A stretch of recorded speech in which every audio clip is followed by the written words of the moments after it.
Hola, ¿qué tal? Bienvenidos a este nuevo capítulo de En la Mira con las historias y los personajes que componen nuestra realidad nacional. Hoy está con nosotros María Victoria Zambrano Ibarra, escritora, abogada, conferencista, quien nos va a contar acerca de su más reciente publicación, pero también sobre su historia de vida. Al haber sido víctima de maltrato y abuso sexual infantil y sobre todo al ser una sobreviviente que fue capaz de transformar esos hechos negativos en algo positivo para ella y para quienes la rodean, pues ha decidido escribir sobre su experiencia. Y es este el resultado, uno de los resultados, porque posteriormente vendrán más publicaciones para hablar del tema. Se trata de la violencia de puertas para adentro. María Victoria, gracias por acompañarnos en este espacio. Gracias a ustedes por la invitación. Empecemos por contarle a nuestros televidentes de dónde sale la iniciativa de escribir este texto. Este texto nació inicialmente como una catarsis, un desahogo de las experiencias que había vivido durante la niñez, durante la juventud. Inicialmente estaba salpicada de resentimiento, de odio por mí misma, por los demás, pero a medida que fui ayudándome mediante terapia, todos los recursos legítimos para sobrevivir, comencé a cambiar el sentido del texto. Convertí algo triste y desesperanzador en algo esperanzador.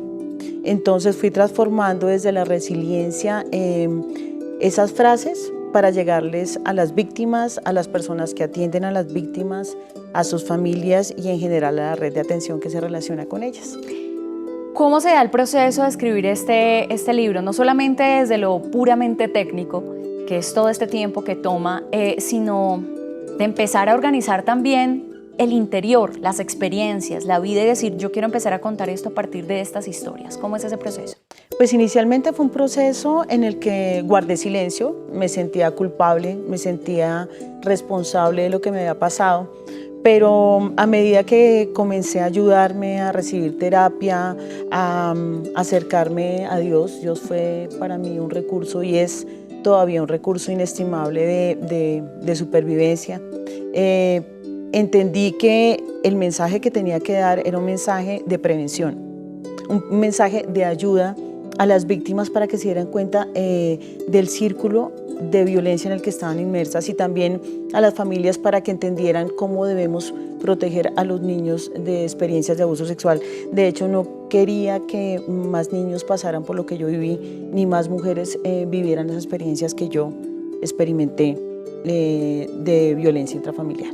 ¿A quiénes está dirigido este texto? ¿Quiénes lo pueden leer? Este texto va dirigido a adolescentes, a jóvenes, a las familias, está dirigido a las víctimas, a quienes fueron víctimas y piensan que no existe ninguna forma de sobrellevar esa experiencia, y también está dirigido a las personas que atienden a las víctimas. Para mí es muy importante que lo lean en el sentido de entender qué es lo que siente una víctima de violencia intrafamiliar y de abuso sexual, cómo se siente un niño que ha sufrido esa experiencia tan devastadora, cuáles son los recursos de ayuda para esas víctimas, por qué no deben ser juzgadas, por qué no deben ser culpabilizadas, por qué no deben ser las responsables de los actos cuya responsabilidad compete únicamente al agresor o al victimario. También vemos acá un poco acerca de su vida, abogada de la Universidad de los Andes, también con maestra en Derecho Administrativo de la Universidad Militar Nueva Granada, y representa a las víctimas ante el Consejo Distrital para la Atención Integral a Víctimas de la Violencia Intrafamiliar, Violencia y Explotación Sexual. Por demás, también Asociación Afecto en contra del Maltrato Infantil, conferencista.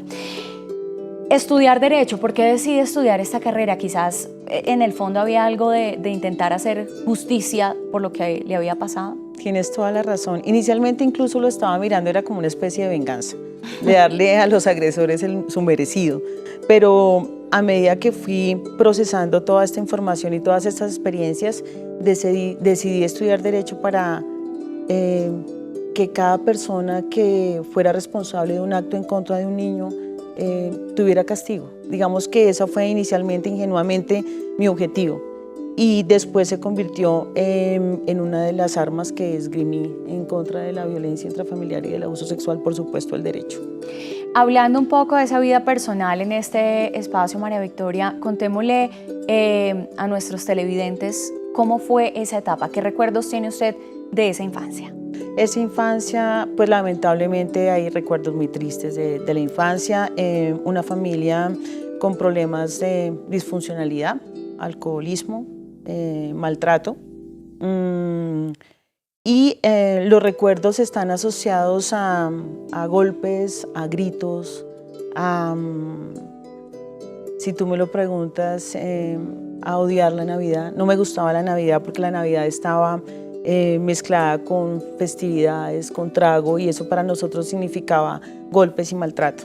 Entonces esos recuerdos no son muy alegres. Por supuesto, mi mamá, que quedó viuda muy joven, trató de entregarnos a mi hermanita y a mí pues lo mejor de sí, pero pues quedó viuda demasiado pronto, y obviamente la inexperiencia en la maternidad, tuvo sus hijas muy pronto, pues la llevó a cometer errores, sobre todo relacionados con la crianza, ¿no?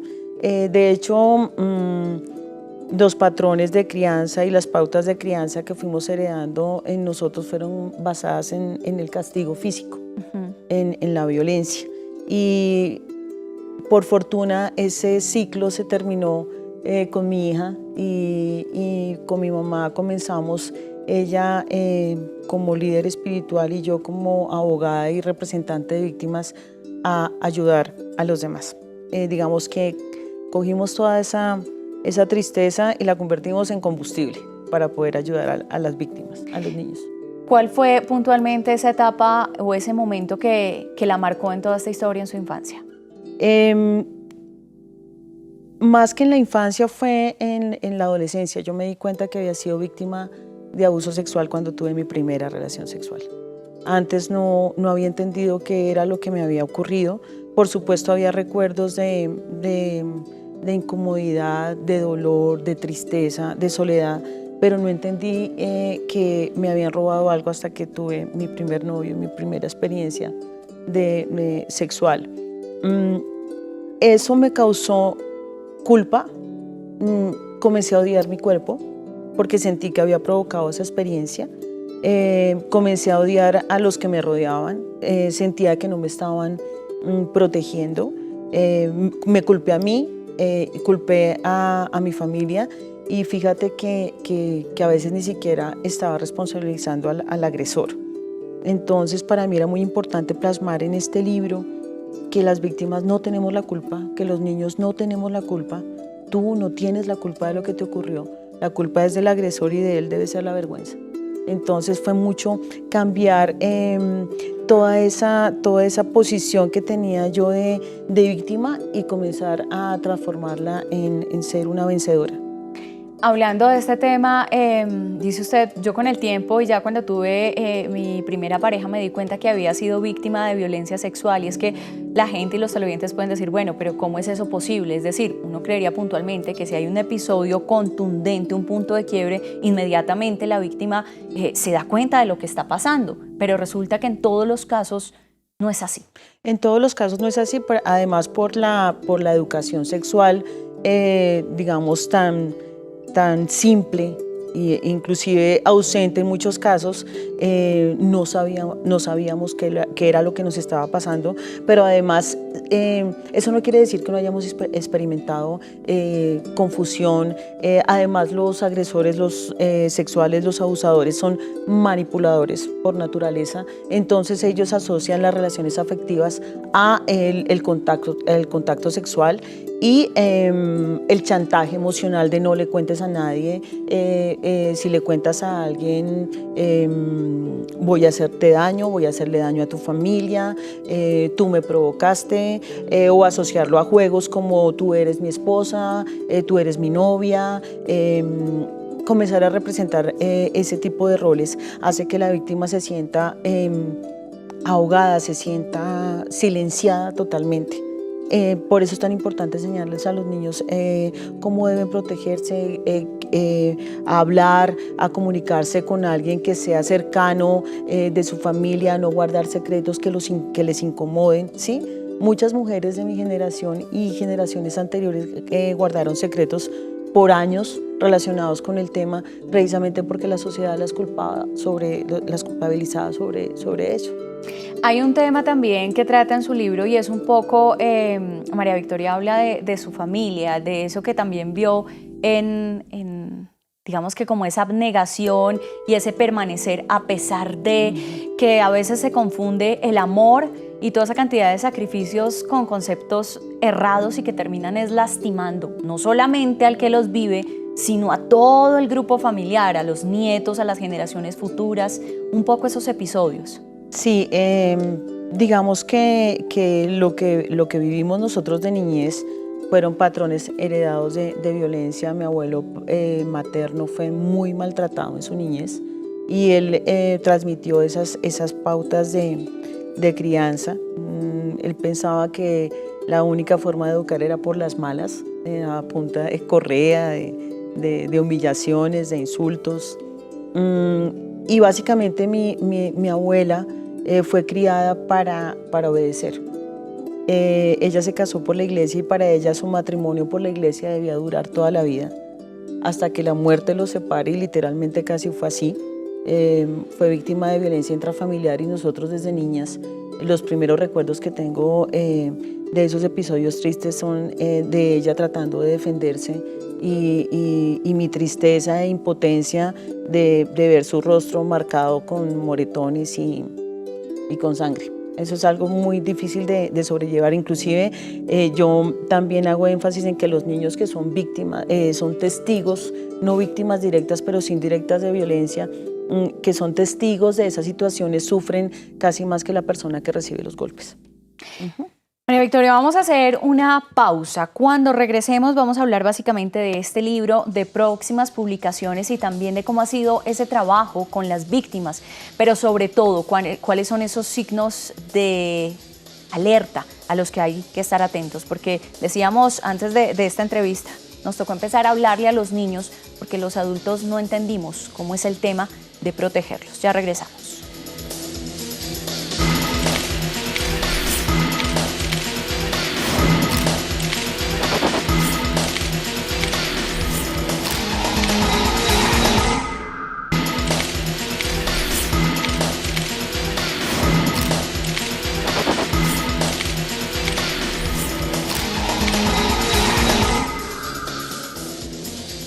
A ustedes gracias por continuar con nosotros en este nuevo capítulo de En la Mira, la violencia de puertas para adentro. Así se titula esta publicación. Hoy hablando con su escritora, quien trabaja con las víctimas, pero también sobrevivió a esta situación y salió adelante a través de mecanismos que ya nos va a contar.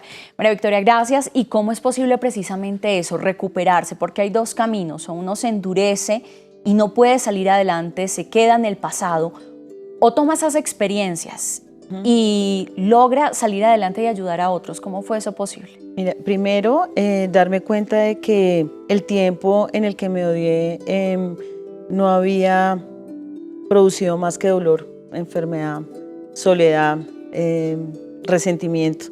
Y pensé que le estaba dando a los agresores más de lo que se merecían. Ya me habían quitado mucho. Entonces decidí no dedicarles un solo segundo más de mi vida a ellos y comencé a dedicárselo a las víctimas.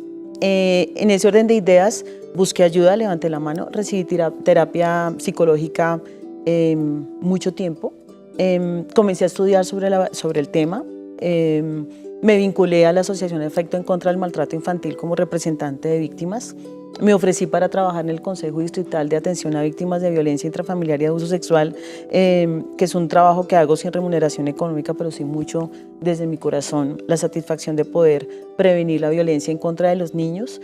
Comencé a escribir artículos, me vinculé también por un tiempo a la Universidad de Rosario como docente de la Clínica de Violencia Intrafamiliar y de Género para multiplicarle a los alumnos cómo deben ver a través de los ojos de las víctimas de violencia intrafamiliar y abuso sexual, y creé con unas compañeras de causa un colectivo que se llama Trato Teatro, que trabaja únicamente el tema de sensibilización en contra de las violencias. También comencé a fortalecer mi espiritualidad, acercarme a Dios. Si tú me preguntas alguna vez, también culpé a Dios de lo que me había ocurrido. pero me di cuenta que las personas son responsables de sus decisiones, tienen el libre albedrío de decidir hacer o no determinada conducta en contra de un niño o de una mujer, y de ellos debe ser la responsabilidad. Entonces también Dios se ha convertido en un pilar muy grande de mi vida, en una fortaleza enorme. En ese proceso también de trabajar con las víctimas, ¿qué es lo que se ha encontrado y qué es lo que más le ha impactado de esas realidades? Ay Dios, de esas realidades me ha impactado que seguimos siendo testigos de delitos en contra de los niños, homicidios, abuso, tortura, utilizarlos como arma de guerra, pero además sigue siendo la familia, el hogar, el sitio donde los niños están siendo víctimas. Y es algo triste, pero es algo que tenemos que aceptar, porque si no aceptamos esa realidad no podemos proteger a los niños. Entonces en ese orden de ideas tenemos que entender que la mayor cantidad de victimarios se encuentra dentro de la familia. Otro tema que me ha impactado mucho desde la mirada del derecho es, son demasiados los casos. Nuestro sistema no es suficiente para atender la demanda de atención. Una mínima parte de las víctimas denuncian precisamente por no estar inmersas en ese viacrucis institucional. Padres, madres, protectores se dan por vencidos frente al sufrimiento o a la forma en que se les culpabiliza dentro del proceso, tanto a los niños como a las mujeres víctimas y a los hombres incluso víctimas de violencia intrafamiliar.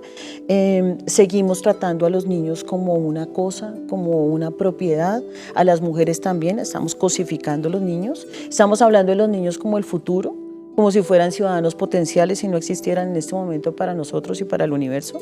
Entonces eso me ha impactado mucho, y me impacta oírlos, escucharlos en los casos que he tenido la oportunidad de acompañar, y es que ellos dicen, tú sí me crees porque nadie me cree.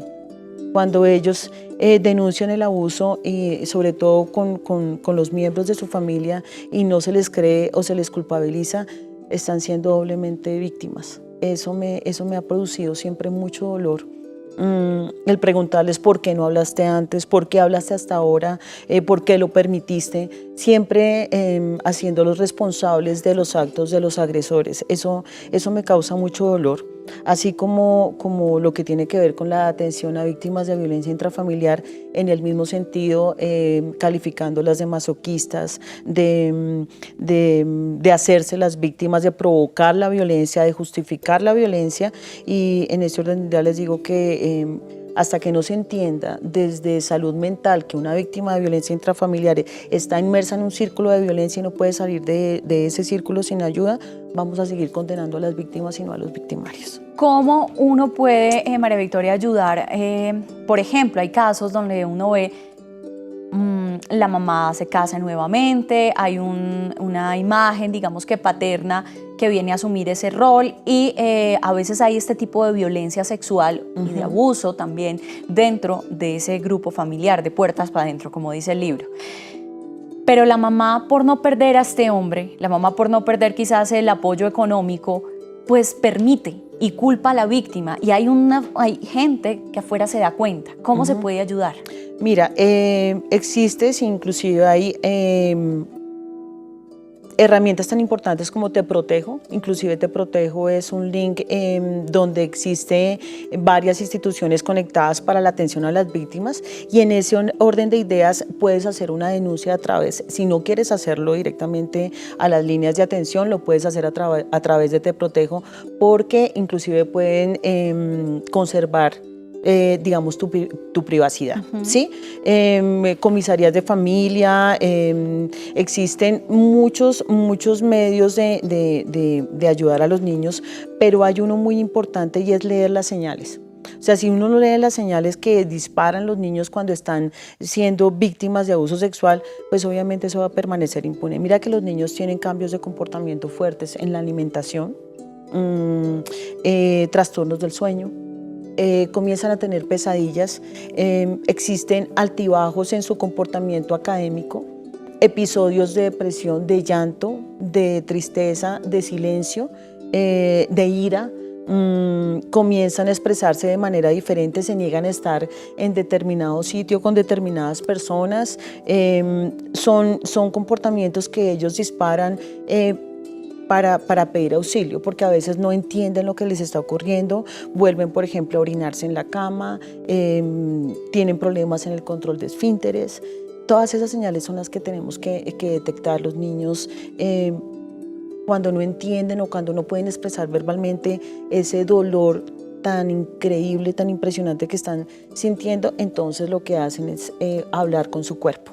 Y dejar de pensar, creo, María Victoria, que todos se lo imaginan, ¿no? Porque es que los adultos solemos justificar de que quizás es algo que pasó por la imaginación del niño y no es algo real. Y ese tipo de cosas ni se imaginan y ese tipo de cosas no se crean en el universo de la ficción de los niños. No, de hecho los niños fantasean con otras cosas, no con el abuso sexual, no con la violencia intrafamiliar. Y cuando en el mínimo de los casos tienen un relato implantado o existe una falsa denuncia, los expertos en el tema detectan cuando el niño está utilizando términos que no son de su edad o cuando le han sembrado algún tipo de relatos, pero es, por desgracia, el mínimo de los casos.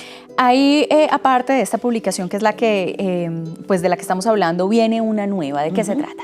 Se llama Te cuento un cuento para que no comas cuento. Va dirigido especialmente a los adolescentes y a los niños en un lenguaje más elemental, más de cuento, pero tratando situaciones de prevención de violencia de género, de violencia intrafamiliar, de bullying, de consumo en lenguaje cuento. Entendí que, como tú lo habías mencionado antes, los adultos creo que no hemos entendido la magnitud del tema de la protección de los niños ni la corresponsabilidad que tenemos con el Estado y con la familia, con la sociedad. Y creo que esta forma, esta metodología es una manera muy asertiva de llegarle a los niños.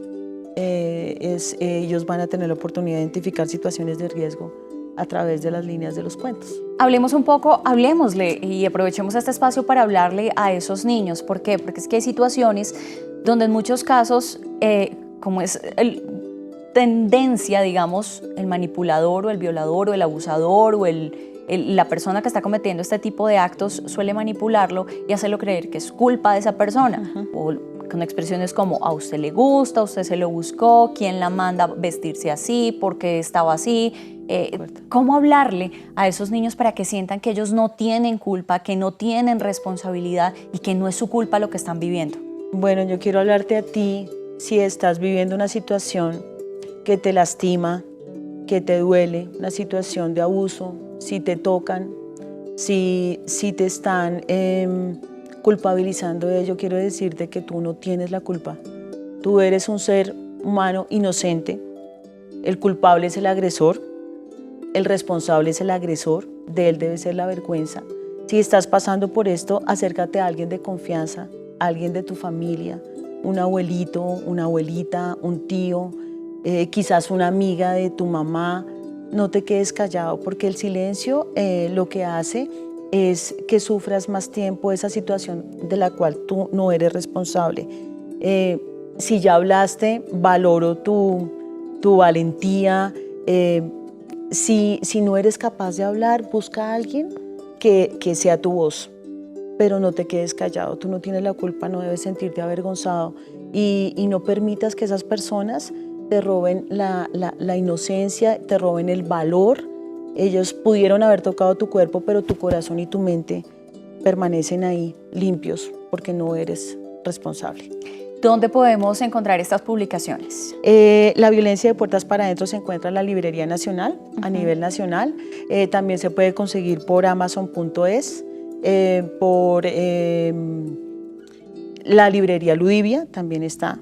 Y bueno, esos son los sitios donde se puede encontrar. Pues María Victoria, gracias por acompañarnos en este espacio, por compartir su conocimiento, por compartir su experiencia, pero sobre todo gracias por liberarse de la violencia, por sobrevivir a esa situación y por transformar todo eso que pudo ser odio en algún momento en amor, en entregarlo a través de experiencias. Una mujer libre de violencia en su corazón, feliz, líder y ejemplo de la transformación. Ay, muchísimas gracias. Gracias por acompañarnos. Gracias a ti.